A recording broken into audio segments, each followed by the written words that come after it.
Hi and welcome to this week's episode of the DW podcast. I am joined by Hardeep Singh Kohli, so thanks for coming on. You came to my house? I mean, I didn't really have a choice, did I?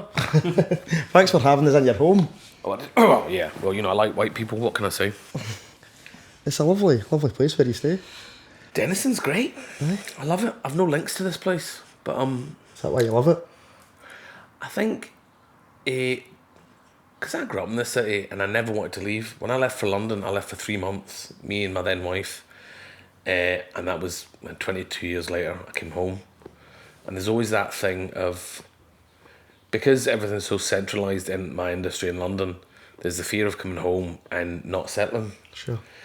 So I lived in Edinburgh for 2 years. But I missed English people, so it was nice to have them around you in Edinburgh. But then I came home. There's a lot of ghosts. And it's a wee bit like I used to say, coming home to Glasgow is a wee bit like making love to the identical twin of the person you normally make love to. It looks the same, but it's a completely different experience. It changes every time. And she doesn't like doggy. No, so it feels familiar, and there's so many. Like, yes, there was an Ormore. And I've been in Ormore since I was 4 years old. When it was a Kirk, I used to go Boys Brigade there.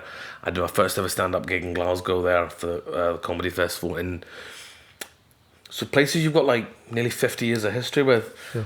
So that's why I came to Denison. I've no history here, so it's sort of nice. The people are fucking amazing here, though. Mm-hmm. Sorry, can I swear? Of course you can, yeah. Fuck that. Alright, so it's nice. It's lovely. Good. And it was nice coming up the stairs. It's these old tenements and the high ceilings, and it's just a nice place to be. But also, it's like I remember. Like Finiston, everyone took, Sunday Times last year or the year before said Finiston's the coolest place in the UK. And Finiston's amazing, but I remember Finiston when I was away and it was completely different. And folk were just brand new. And I walk up and down Barrows Road. I was just saying this to my pal Kathleen actually yesterday. I was in the West End yesterday and walking up and down Barrows Road, and like I get recognised a lot in the West End because it's the kind of Radio 4 crowd and all the rest of it, and they kind of know I'm from there. So that's kind of warm smiles and all the rest of it. But it's nothing like being in Denison. There's a kind of a grounding you get here, and it's what Glasgow used to be like, and it's becoming increasingly smaller. Why do you think the West End's lost that kind of feel? I think places change, and you can be over emotional about it, but things are never, nostalgia isn't what it used to be. That's an excellent joke. Things change and develop, and Glasgow, is an international city now. So folk from all over the world are coming here, and that changes the kind of urban makeup. And you have to embrace that. I love Chinese food, and this isn't even a joke. One of the main reasons for me leaving Glasgow would have been if the Chinese food wasn't good, because I'm obsessed with Chinese food. You'd leave? Oh, I'd have to. It wouldn't be a choice. Right, okay. Do you know what I mean? If I couldn't get good Chinese food, I would be miserable. And the Chinese food in Glasgow, I think, controversial, I think it's the best city in the UK for Chinese food. Really? It's astonishing. Where would you go? Kakalok, Lun Fang, Siwu, a little canteen. There's a wee noodle place on Bath Street, and that's just, there's Dumpling Monkey. There may not be the numbers. It's the quality. The quality is absolutely there. And then you've got your shitty wee high street places that, white folk like, with chips and curry sauce. Because I don't know if you know, but curry sauce is massive in China. I think it's hilarious if you had to bring someone from China over here and let them try the cuisine that you get out of these shops. And what breaks my heart is I never understood why quite a lot of Chinese restaurant staff are so crabbit. And then you understand they've come from a culture that is millennia old, right? With food that is incredible. Constructed architecturally, some of it. Some of it is just incredible. Some of it's older than Christianity. And we're eating this food, and folk come in and ask for chips, rice, curry sauce with prawn crackers. Chicken balls as well. Chicken balls, I've never seen a chicken with big enough balls to satisfy my... I've actually had chicken balls with Heston. Roosters, testicles. Really? Oh, I had a ball. It's not the same as the ones that you get at the local Chinese then? No, but then again, you see, I quite like a deep fried chicken ball. Do you? With that, that red... the way you do, like the way you like crack. It's shit, but you're going back for more. When you've had a few beers, obviously, it's quite nice. But no, I love Chinese food. That's my jam. Good. Harking back to it then, was it right in saying that you were born in London? Or? Yeah, we try not to talk about that though. We try just to gloss over that. Sure. But I was up here when I was 4. So you're basically brought up in Scotland then? Well, I could play football for Scotland, like the great Archie Gemmill on the wall I there. noticed that on the wall there. It's a Aye. cracker, eh? A wee brother gave me that. It's I was just watching that goal again the other day. It's a cracking goal. I love that scene for Train Spotting. I was watching Archie Gemmill's, or I think it's Archie Gemmill's goals. Must be Archie Gemmill. Can Yeah. only be Archie Gemmill. Yeah. No, I mean, I wish I was born here, but I wasn't. I was born in London, but I'm Scottish. Sure. That's who that's who I play football for. That's country of my, my origin as far as I'm concerned. Do you remember much of your childhood growing up in Glasgow then? Aye, it's been great times. Good man. memories. Well, it seemed to be the greatest irony of all is the immigrants all lived on Glasgow Street, which seemed beautifully ironic to me. And the West End was very different then. It was a lot more run down, and it was you can glamorize and idealize things, and it was tough. Do you know what I mean? Because there weren't many brown and black people. There's hardly any black people in Glasgow in those days. So that there was hassle and all the rest of it, but fundamentally, Ouija's a great folk, and very welcoming, and very like Punjabis. Like we love a drink, Ouija's love a drink, we love meat, Ouija's love meat. Ouija's have fights at weddings, we start fights at weddings, so there's a lot of commonality there, Sure. But then we moved out to Bishopbriggs. See, we were in Glasgow Street, Otago Street, Bank Street, Great Western Road, and then went out to Bishopbriggs, which was, I get slagged off for being a Span Valley boy, but we just, like my best pals got Waynes and they live in the south side, and I watched those kids growing up, and they're like my nephews and nieces effectively. But we literally would go out in the summer holidays. Your mum would say, come back before the streetlights go orange, before they go full white, and that's all you had. That's the only concern you had in your life. It's safe, isn't it? It's, Well, but the thing is, it's like Louis C.K. does this thing about there are no more paedophiles today than there were then. We just knew who they were. Sure. And I think in a way, it's a chicken and egg thing, right? I see lots of kids walking to school around here, right? And if you walk to school as a kid, then the cars and the traffic are used to kids being on the roads. So they control their driving, manage their driving. Now, if you take the kids off the streets, then, it's kind of a, but then who wants to, I suppose people say, I'll put my kids in the way of cars and all the rest of it. But it just, you got to my old school, Garnet Hill, it's fucking 4-wheel drives and... Yeah, I often pass my old primary school because I still stay not too far from it, and I feel that outside there's always cars everywhere, bumped up on the pavements, and it's actually more dangerous for I the think kids. so. Plus, how was it? So I went to school in the south side from Bishopbriggs, so from the north to the south, so it was 2 buses. The blue bus in to... Well, it was more coming home. My mum would give us a lift to school because she had a wee shop in the south side, but coming home, you'd have the Corpy bus into town, walk to Buchanan Street, and then the blue bus out. The Bishopbriggs.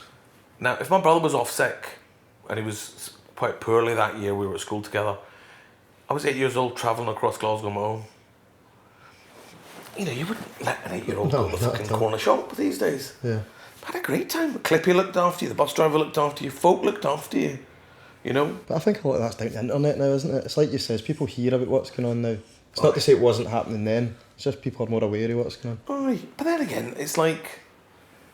the closest I ever got to porn when I was a kid was a wee bit of it torn in the bushes. And and if you found it, you'd be hunting around the bushes for the rest, It was... You got bored if you were at home. Now it's quite difficult to get bored at home. You do nothing. It's like the TV channels. I remember there being just 3 TV channels. There was always something to watch. And I remember on a Sunday, TV didn't start till midday. Can you imagine that? I think Wayne's have put up with that. What do you do in the morning, eh? Do you have to socialise with your family? You have to have a Go shower, out, enjoy yourself. go for a walk, go to Gurdwar on a Sunday. Do you know what I mean? It was, It's bizarre, isn't it? I know, but listen, I'm not a kind of Luddite. I'm not going to kind of have a go at the modern world and all the rest of it. Because even so, there are good people and there are bad people. Just because there is the internet, it's like the kind of those armchair warriors on Twitter. They're arseholes anyway. They'd be arseholes without the internet. Yeah. You just wouldn't hear quite so much from them because they're cowards, Because they can hide behind that, Exactly. that screen. It's like Brexit. I struggle to be in certain parts of England these days Because the people that were racist today were racist before. They just feel empowered now because Nigel Farage has let them say these things. So in a way, I'm happier. I can see them. I know where they are. I know what I'm dealing with. So it's a thing, you know, good people are good people. You mentioned that, Hardeep, that, you know, Scotland's a welcoming country. Do you feel that it is more welcome than parts of England, or would you feel more open to racial abuse if you were down south? Or? Yeah, I mean, you know, it's been a long time. I'd be surprised, actively surprised, if I got racist abuse in Glasgow these days. You know, we're almost in a sense too wee a country, and you know, we're 1 million people in Glasgow, but you have to get on with folk, you know, and we've been here long enough. Our community's been here long enough, and we're kind of actively part of life, and we're, you know, nobody can tell us we're not Scottish. There are bandpots everywhere, you know, but there isn't that thing in England where it seems to be the kind of the anti-immigrant thing. We don't have that in Scotland, you know. We're, you know, more left of centre country, and with that socialism comes acceptance, you know. Yep. And my fear for it is, because I totally agree with you, and I'm quite proud that is our heritage, and we kind of stick by our roots to a certain degree, you know, but my fear is with this sweeping populism kind of across Europe, are we more sceptical to get caught up in that? I'd like to think not, but you just don't know, do you? Well, I think the one advantage we have is we are forced to look at the bigger picture because we are culturally colonialised, right? We don't have the... I mean, I heard somebody a year ago, just after the Brexit vote, a bunch of old duffers in Doncaster or somewhere up in kind of Yorkshire, northeast, with Nigel Farage sitting around having a cup of tea, and one of them said, "Oh, we'll be fine. We had an empire once. We can have an empire again." And I'm like, "Are you for real, pal? Yeah. Do you realise the blood that was spilt for it? But it's the people of the empire that have wiped your arse, have driven your buses and your trains and your nurses, your doctors and your corner shop, and you want rid of them. Who do you think is going to do these jobs, you know?" So, and also I think we've had to embrace the notion, because I was young, sort of nationalism, Scottish nationalism was a very different thing. They were Tartan Tories, you know, and there was a kind of, there was a racial element in it. But when I was at university with Nicola, we're pals from way back when. Were you on the same course? Huh? We did a lot together, yeah. Did you? And, you know, civic nationalism. And I just love the fact that if your boots are in Scotland, you're Scottish, you know? Yeah. And we have gone to great lengths to make sure we include people. You know, my daughter had one, she's up at University of St Andrews, which, I mean, technically is Scotland. Might not feel like it. She had a poster on the window saying, "Refugees welcome." And the landlady said, "You have to take that down." You're joking. And my daughter's like, "My daughter phoned out, do I have to take it down?" I'm like, "Do you fuck?" She goes, "It's bringing down the neighbourhood." She goes, bringing down the house prices. You know what I mean? I mean, you're getting enough money for a shite flat. Yeah. And, you know, and that's not a Scottish way to be. Not at all. You know? And we are, I mean, like, around here, right? Denniston is a working class neighbourhood, right? And when I came out of the Big Brother house, it was dead funny. I'm literally out the house, and I get walked over to do Ryland's show. And the lassie was from the northeast of England, but she'd been living in Glasgow. And I'm just phased, right? I've not actually spoken to people I want to talk to for 3.5 weeks. I'm in a bunch of numpties. I'm saying, "Whereabouts in Glasgow?" She goes, "Denniston." I said, "Oh, do you like it?" She goes, "I love it." She goes, "I remember the first time I moved in at the weekend, and I just caught a cold from just being, you know, stressed out and all the rest of it. And I went down the wee shop. And, you know, first time I'd been to a shop in Denniston, I went to get some Nurofen and some Lucozade, and I realised I'd left my purse up the stairs. And I said, "What happened?" She goes, "Well, there was a fight in the shop." I'm like, "Really?" She goes, "Yeah." "Who was going to pay for my messages?" You're joking. No, 2 people behind her, and the shopkeeper said, "Just come back and give me the money later." Where else would you get that? Well, you know? Here's the thing: is like you know, 6 months ago, we were in just watching a box set, and we run out of milk. So Kathleen went to the shop to get milk, and her card was playing up. So she said to the guy, she said, "Oh, listen, I'll just leave it." He goes, "No, it's fine." And he didn't know her. It's not like it was me, and he knew me. He didn't know her. She came back. She goes, "Mind to go and give that guy money tomorrow?" I said, "Fine." So I went to the shop tomorrow. I said, "My pal was in last night. I owe you for this, that, and the other." And the guy said, "No, there's nothing in the till." I said, "No, it was like £13. I've got the receipt here. It's £13.50." And the guy says, no, it's not here. I said, no, I'm sure it's here. She told me it was here. He's arguing with me. Not And he taking looks the at the money. receipt and goes, no, we shut at 10:30. It must be the shop down the way. And you're like, That's real honest, isn't it? I mean, who was going to know? You know? People here are great. And I mean, what are we if we're not human beings, you know? Yeah. And that's lacking from society, though, isn't it? You probably have seen that living in London. I stayed there for a while and I almost feel like you don't know Where your did you neighbours. live? Stayed in Limehouse. I see, you know, Limehouse is really interesting. It was where the first Chinatown was. Was it? Did you know that? No, I never knew that. So there's, is it West Ferry? Yes. So when you come out West Ferry and you turn away from the river, it's Canton Street. That's right. Canton Yeah. Street was where all the Oh, right, of course. opium dens were. I never knew that. I was there in 2012 and it was very much up and coming. The Olympics. Yeah, pretty much. That must have been exciting. It was to do good. that. It was really good. But that area, there was a real apathy towards people that were down there during the Olympics because they're like, you know, that this is our place. You're gentrifying it. You know, it's losing its cultural identity. You know, there's and you almost had a slight racist element as well. Like there is now no East Enders in the East End. You know, it's I mean, I suffered that. I moved to a place called Dalston in the East End. it's very hipster off here, isn't it? Well, it wasn't when I moved in. Clearly, I made it hipster. Did I fuck? And I moved in because it was affordable. You know, I mean, London's unbelievably expensive, Yeah. right?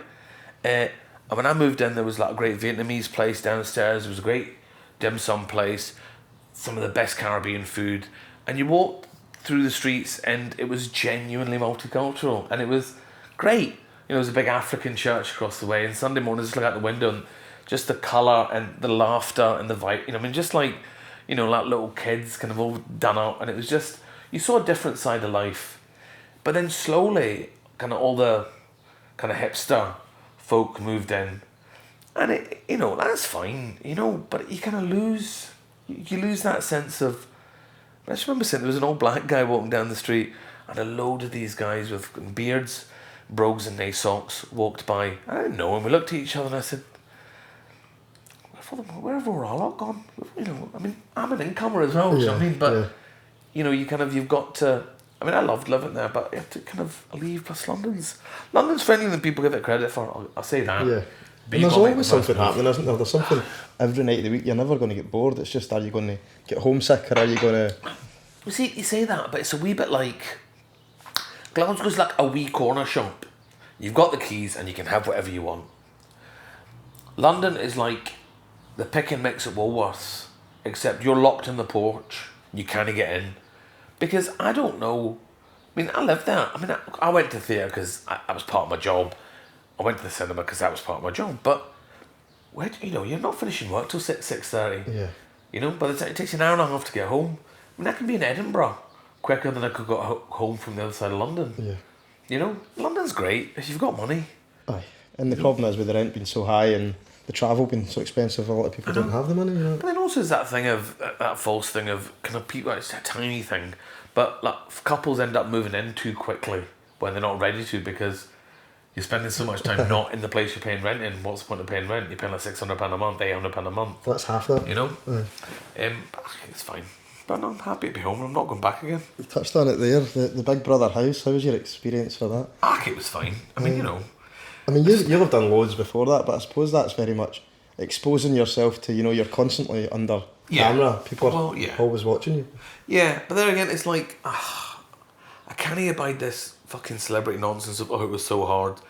Listen, we can chuck a stone in any direction from here. You'll find a family that would bite off your fucking hand to have 3.5 weeks without a bill to pay, with food in the fridge, and no worries. Now, there's another side of it, but, I mean, to be honest with you, it's telly. Yeah.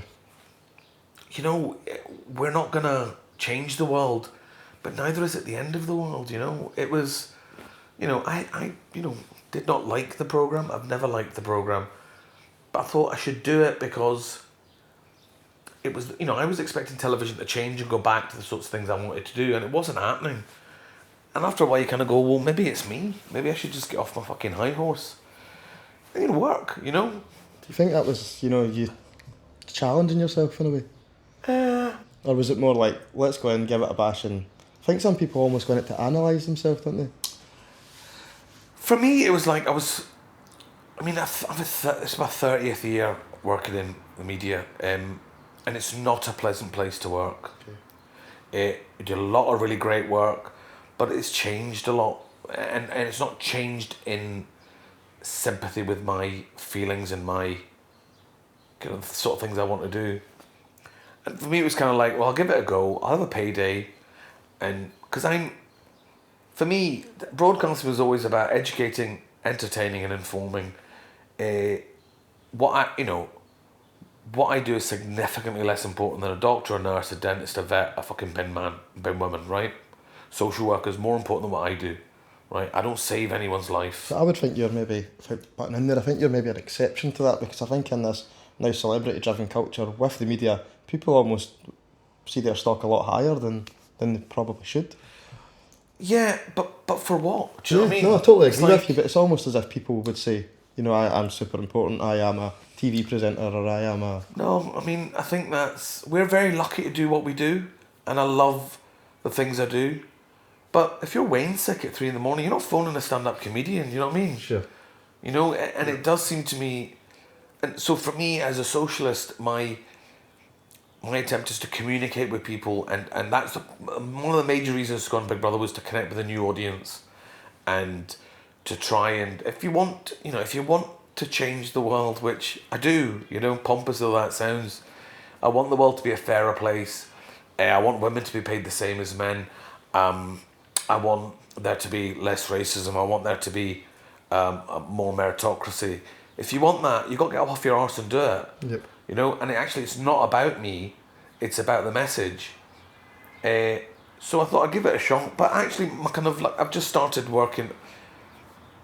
I've started working in the renewable energy sector as well. I'm a consultant for renewable energy companies because I've hosted the Green Energy Award Scotland a couple of times. Okay. And for me, it's like I've got a skill set, do you know what I mean? Yeah.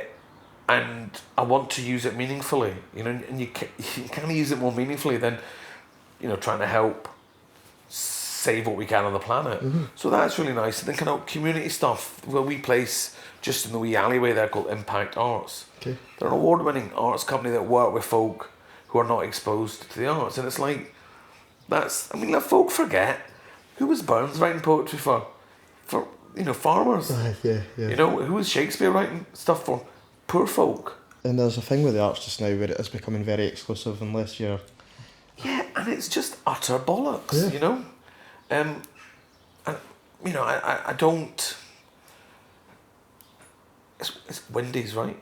Like when you drive through a council estate or a high-rise, look at the size of the Wendy's, the houses, right? A lot smaller than... Right. Yeah. Why is that? Because they're designed by middle-class architects that somehow think poor folk don't appreciate light the way... Do you think an architect would live in that house? See, these are tiny wee things, right? That, you know, because brick is cheaper than glass. I mean, you know, give folk some integrity to live, you know? And that's, you know, it's again, I was in the New Vic, the Young Vic in London. And my pal was in a play, The Beauty Queen of Lenan. And what the New Vic are brilliant at, because they're in Waterloo and it's a very incredibly multicultural place there. It's a massive African Caribbean community there. And all these, and I don't know about you, right? But like, I see Wayne's now, 60, and they're fucking massive, right? So all these, like the school party in front of me. And they're watching this play, and there are these 3 kind of older white granny type women, all kind of twin set and pearls. These boys are watching this play, absolutely transfixed. There's a highly dramatic moment, and the guys go, "Oh my God, can you believe it?" And the go, "Shh, be quiet." And I'm like, "No, you fucking shush and be quiet." They're enjoying this, they're taking it in. If the writer was here now, he'd be over the moon with that reaction. Yeah. That's what theatre's about. I'm fucking sitting there. You've been a director, Hardeep, eh? I am a director, that's right, yes. I'm doing you a discredit there, you've been a director, I apologies. mean, I think once you're a director, you're always a director. Do you know what I mean? It's like a Catholic. Yeah. You know, you can't stop being one. Even if you don't want to be. Well, I'm just actually talking to the folk down at or more about writing Play a Pint a Pint and maybe directing it. Brilliant. Yeah, no, I love directing. It's almost like you can't get away from this or anymore. Well, it's, you know, it's a very important place to me. You know, I'm, you know, to have gone there at 4 years old then go back there drinking when I came up to work. My brother and I would go drinking there. And then to do my first Glasgow Comedy Festival gig there. Special place. You know, Yeah. and then be on stage with Justin Curry and Delamitri boys there. And then we recorded the Radio 4 sketch show there. You know. That holds a special place in your heart. Yeah, you know, and also we've got this lovely phrase, you'll know it well, a Kent's Feather. Yep. And the thing is, Ormore is a constant a Kent's Feather to me. Because that place was up long before I was born. And it will be there long after I'm dead. So whoever I think I am and whatever I think I'm fucking doing, irrelevant. That building will outlive me. That building is more important than me. And, you know, that's quite a liberating thing to feel. Because that, you know, I mean, like, folk kind of go, oh, you're a celebrity. I'm like, I'm not really. I'm not a very good one. Because I'm on the bus, you know? But that's probably a choice, isn't it? You know. Well, it is a choice, but also it's like, you familiar with the work of Oasis? Yes, eh? So the first album, absolutely astonishing. Not a bad track on it. Second album, pretty bloody good. Third album... It all goes downhill for there, doesn't it? Well, you know, when you're sitting in a house in Primrose Hill and you've got security guards and you're not meeting folk... Where are you getting that inspiration, you know? yeah? And I'm about people. I love people, you know? It's like... You know, I've been suffering depression for the last few months, just what with one thing and another. And Kathleen, my best pal, was always like, get out of the house, get out of the house. I get out of the house and I meet people and it just lifts my... People. A woman walking the dog. You have a chat about the dog. Go to Chelino, see my pals, buy some cheese. You know? Just have a chat with folk. So much to be said about social interaction, isn't there? Well, I mean, this is why in the supermarket I will rarely use the self-service till. I can't stand them. It's, for me, without butting in again, it's automation for me is the biggest threat to existence. You know, it's like they're doing everything they can to cut out this human interaction to save a bit of money, and it's so, in my opinion, it's so short-sighted. You know, right? You're able. You know, you're in a band. You're part of your work is like meeting people, interacting with people. So for us, if it was automation took over completely, we'd be okay. You know, I'm going to Redmond's, get a pint, and my pals are there, and it's fine. But think about like the old biddy that lives on her own. And Mr. Mackay passed away earlier this year down there. I mean, you know, he's going out to the shop and have he'd take him half an hour to go to the shop and get milk. Not because it's far away, it's because folk chat to you. And who's the only person he's speaking to all day? Could be that shopkeeper. Exactly, you know. There was a funny one about Mr. Mackay. He was a great man. Mine last year there was a really bad snow in like November. So I couldn't drive, I couldn't get out of the house. So eventually as it started to thaw, I went down the stair and like he was his late 70s and he was not good on his feet. He walked with a stick, lovely guy. So I chapped his door, and there was nothing. I chapped again, I thought, shite. And you know that way you kind of going, fuck, I should have come down 2 days ago. Yeah. I'm like, God, I hope he's okay. But I don't know him that well to kind of pry. I'm the new guy in the close. Sure. So I'm going out the front of the close and he comes back in. I'm like, Mr. Mackay, you right? He goes, aye. I said, I was just chatting your door to see if you want milk or bread from the shops. So I've just been to the shops. Do you want milk and bread, son? I've got a bit extra. And I thought, that's brilliant. You know, what a lovely guy, you know. And you'd written him off. You thought he was behind that door on the floor. Well, it was just that thing of, you know, you don't... That's the thing about... You were talking about living in London.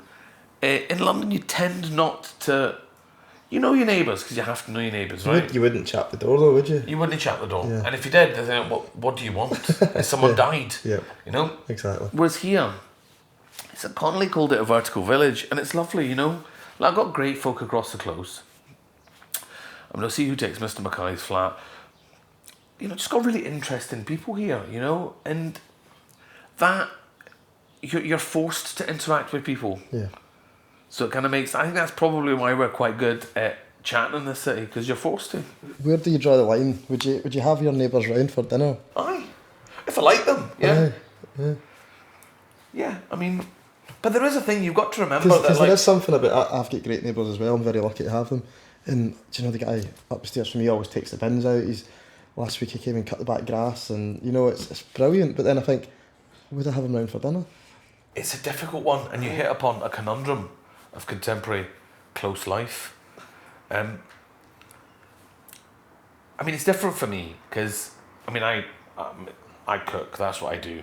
I mean, I was in Chelino's last week, and there were two women in And things when I go there, because I was at school with the boys, right? I've known the family for close on 50 years, right? Because they've got the two, yeah, they've got one in Partick and one... Aye, this is the original, forget the Baltic one. Don't tell Claudio I said that.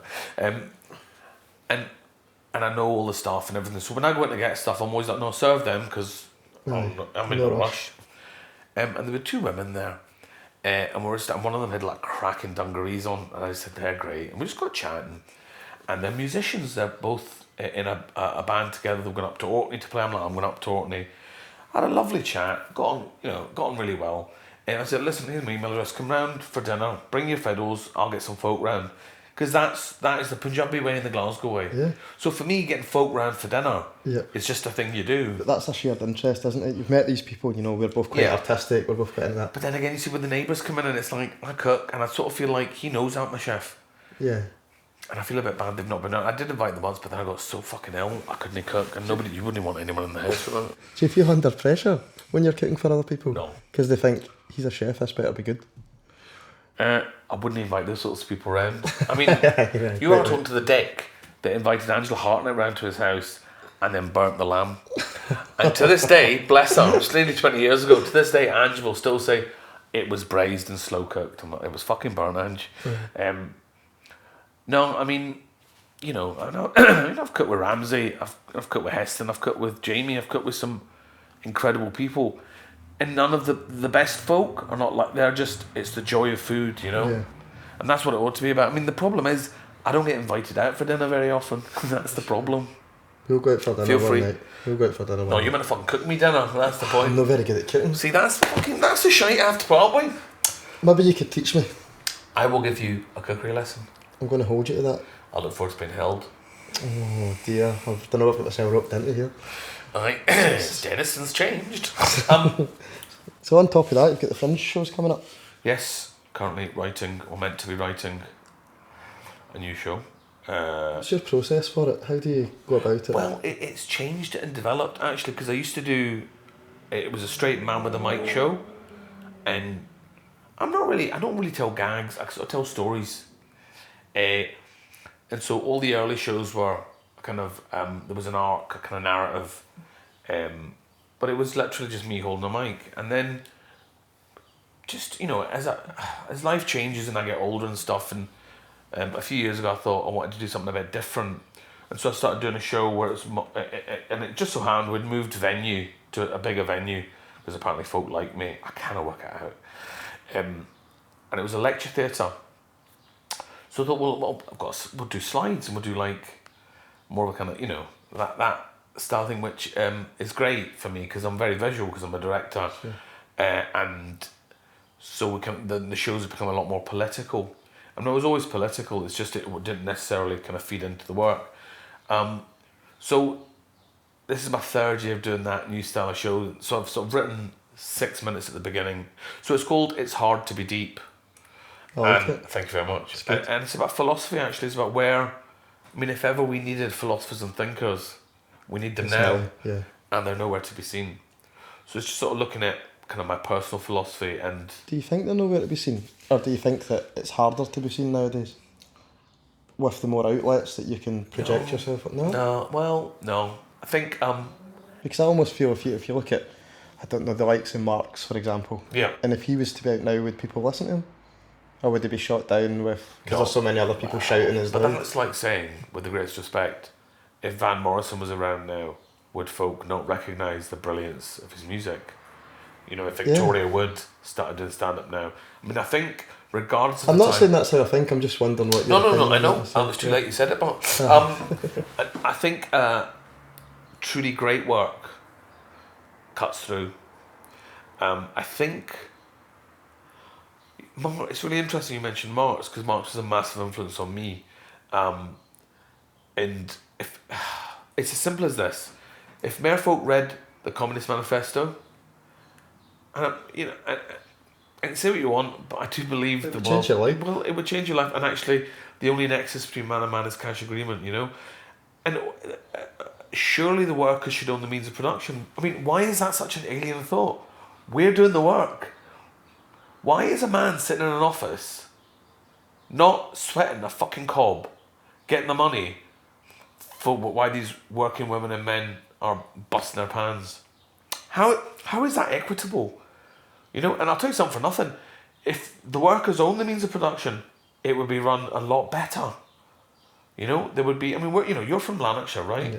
You're very much preaching at the converted here. Well, but little known fact, the first kindergarten in the world was in Lanark, set up by a Welshman. I never knew that. Well, that's, you know, this is what I find so difficult about folk that have no confidence in Scotland as a country. We invented the Industrial Revolution. There would be no industrialisation without Scotland. Right? And yet, we don't seem to want to back ourselves. You go anywhere in the world, they love us. Take 1% of that love and bring it back in your heart. And then maybe we can get hold of our own situation and create the country we always should be. Vote for me at smp.com. Fucking do it. I jumped in on your Fringe show there. Oh, right, yeah. So it's hard to be deep. Hard to be deep. About philosophy. So, yeah, it's yeah. I mean, the thing is, it's kind of like the first time I did this show, I previewed at the Stand in Edinburgh 3 days before the festival, and it was a show called what was that show called? I can't remember what it was called. It was fucking shite. I mean, it was terrible.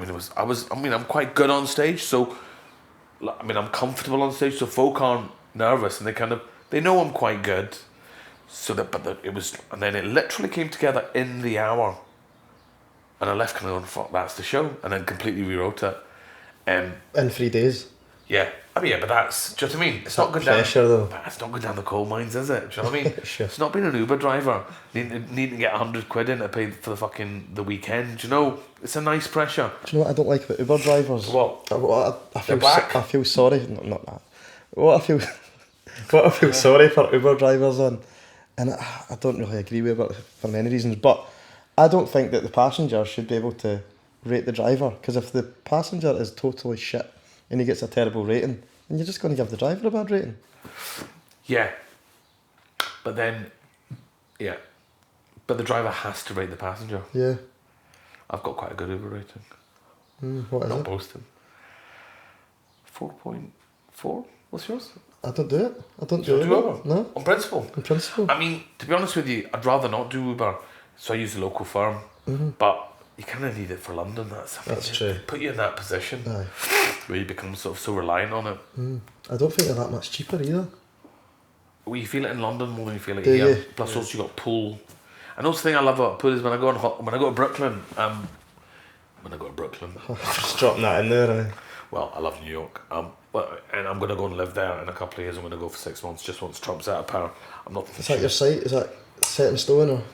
I just see. I was married at 21 and a dad at 24. I never did travelling, and I never did kind of living in other countries. I mean, apart if you don't count England, which is another country. And so now, like my daughter finishes university next year, the kind of the pressure of making sure all that kind of money's in and all that is diminishing day by day. So I want to kind of, like, I'm a really good, I have a natural preponderance to speak French. I'm terrible at it because I just had a bad teacher for a year. So I'm going to go live in Paris for 6 months, maybe learn French, maybe cook a bit, maybe go and live in Bombay for 6 months, maybe go and definitely live in Brooklyn. My pal owns a brewery there. So, what one? In Brooklyn. I went to the Brooklyn Brewery when I was in New York. He's an amazing man. Do you know, I can't believe how small it is for the amount of beer that they produce. He's and a they legend. brew everything in New York. They won't export it, or they will export it. They won't allow Well Park to brew their stuff. You know? And that's why and I can't. If I go into a place that's Brooklyn, now I have to have it. Aye. Just because it's where kind of like he's an amazing man actually. So yeah, I might go and do some stuff with him over there, and Brooklyn feels to me like the Glasgow of New York. Sure. Great Chinese food, and also I love the honesty of New Yorkers. You know, I love that vibe. So yeah, so when I go there, I always take Uber Pool because I went with my pal. Who was I with? And we met. Who was I with? Who did I take a flight over with? Took a flight over with someone. Can't even remember who it was. There was a Cuban trumpeter got into our Uber pool. And like, geez, I went to a gig, saw him play. It was just amazing, you know. It's brilliant. It's another form of community. I suppose that's one of the benefits you've got of your job. You know, you can pack up at any point and you can make a living anywhere. You know, you could cook regardless of where you are in the world. I mean, to an extent, it's if they understand you, you could be a comedian anywhere in the world as well. You know? Aye. I mean, there are times when you just want to run away from it all, and so it's quite tempting to do that. But yeah, if you can cook, that's why I'm trying to get so many kids into the hospitality business, you know? Because their knife skills are perfect, particularly if they come from Airdrie. See what I did there? That's a Uber rating for the mother of yours. It's just they're portable skills. You can go anywhere in the world, you know? And I just think it's funny. It's like I kind of wonder what the point of life is. If it isn't, we're on this planet, this amazing planet, this incredible world. And I'm lucky, I've got to see quite a lot of it, but it's been predominantly through work. You know, like, I mean, I've been to Tokyo twice, but I was working. I'd love just to go up to a Buddhist temple and just sit for half a day. Yeah. You know, try not to fart. You know, I mean, these are the challenges life sends you. Then go to New Zealand. I want to go to New Zealand so much because it's like Scotland, you know, and got some lovely friends over there. You know, Vegas, my best pal's just on his way. He's just flying to Vegas as we speak. He's left you at home. Huh? He's not took you. No. Can't be that much of your best pal. He is my best pal. That's why he didn't take me. Because he's got to work. He's got to work. He's got to make money. So yeah,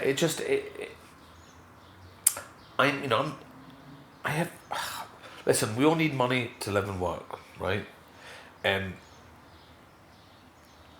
not interested in being like rich, because I'm fucking terrible with money. I just give it to folk and spend it on things, but isn't that the point of it? And so for me, what is the richness of your life? I can't tell you how much I got paid for certain jobs, but I can tell you exactly what was in that meal. I can tell you exactly where me and Kathleen went and had this beer. I can tell you exactly where me and Dougie were, you know, when we had done experiences, isn't it? I mean, isn't that what enriches you, you know? And this is where the revolution needs to start. I used to believe, I believe in the redistribution of wealth. It's one of the, you know, I do believe that to be a major principle of my belief in my socialism and my philosophy. But I also realised in the last year and a half, I can't wait for governments to do it. I need to redistribute wealth personally, you know, and whether that's, you know, half the reason I've come back up to Scotland was to enable me to have a lower cost of living so I could do more stuff with the community that didn't pay, you know, so redistribute wealth that way. Yeah. Do stuff with charities. One step at a time. Work with pals, work with folk, because, I mean, I'm never going to not have a roof over my head. I'm never going to go without a meal, although maybe I should go without a meal every now and again. So what the fuck am I moaning about? You know, I've got amazing parents. I've got great friends. Yep. So if I can't just do something... Enjoy your life. Well, just do something for the community around me. That you know, I owe them so much for letting me be who I am, and you know, I love this city, and I want to show my love for this city. But you're going to go to New York. Aye, but then come back. That's fine. That's fine. No, I could never. I mean, although having said that, I think I miss Denison so much. I was in London a couple of weeks ago, and I booked myself on a train back on the Wednesday. And I got so hacked off, I just took a coach and came back overnight because there was no late trains and no flights, just to be home. Was that 9 hours or something though? It's fine though, do you know what I mean? It was fine. I just got home. I was in my bed, 7 o'clock in the morning. I was the happiest brown man on the planet. And there's quite a lot of them in India that are happy, so 1.3 million or something like that. Is it? Fuck off. Anyway, yeah. I'll ask you one thing. You mentioned your brother earlier. Aye. Still games finished? Yes. What's your thoughts? About it being finished? Yeah, just in general. I mean, I can't really be objective about it because he's my brother. In a way, I'm glad because he has such ability and such talent that like now there won't be that pressure of having, you know, he was brilliant at Still Game, and for me he was the best one in it, right? But now he can really just relax and get on with it. But the live show, you know, at the Hydro and all that, and that's great, and you know they'll all do really well out of it, and they deserve to. But I just think for him now, he can just go off and explore, you know, because he was a great writer before he started doing that. You know, he wrote amazing sitcoms for Radio 4 and stuff, and you know, I think. And he's got something on the new BBC channel. It's like a panel show. Yes, a talk show thing. Yeah, noticed that. Which should have been my gig. But what can you do? Would you work together? We've worked together once. Yeah, I would have no issues working with him, you know. But I think for him it's different because I'm his big brother. Yeah, totally. You know, and I've got BAFTAs and shit and he doesn't, so it's a bit tricky for him. Shots fired right there. Shots fired there. Kathleen, is that you? Oh yeah, how you doing? Put the fucking kettle on, you fecker. Oh no, we're not having tea, are we? You've already made us a cup of tea. No, it's beer. What is it? How you doing? Beer? Beer, yes. How are you? No, I love you, right? Yes. These are people. How you doing? Yes, stop. Thanks for having us in your home. It's Not our home. It's not my home, I just use the keys to see if I'm getting up to let me in. Brilliant. Not the laziest man on the planet. Brilliant. On that note, we'll wrap up and let you get your But don't tea. put her on it, man. She's fucking well known enough. Oh, my favourite sort of bag. One that clinks. I know. I think the party's just getting started. Well, this is our Friday night. Is it? No. It's just every night. Every night's Friday night. Totally. Hardeep, thank you so much for your time. Absolute pleasure. Really appreciate that. That was a joy. No. And thanks to everyone who's watched this episode of the podcast. Please like and subscribe, and we'll see you again next time. Like and subscribe.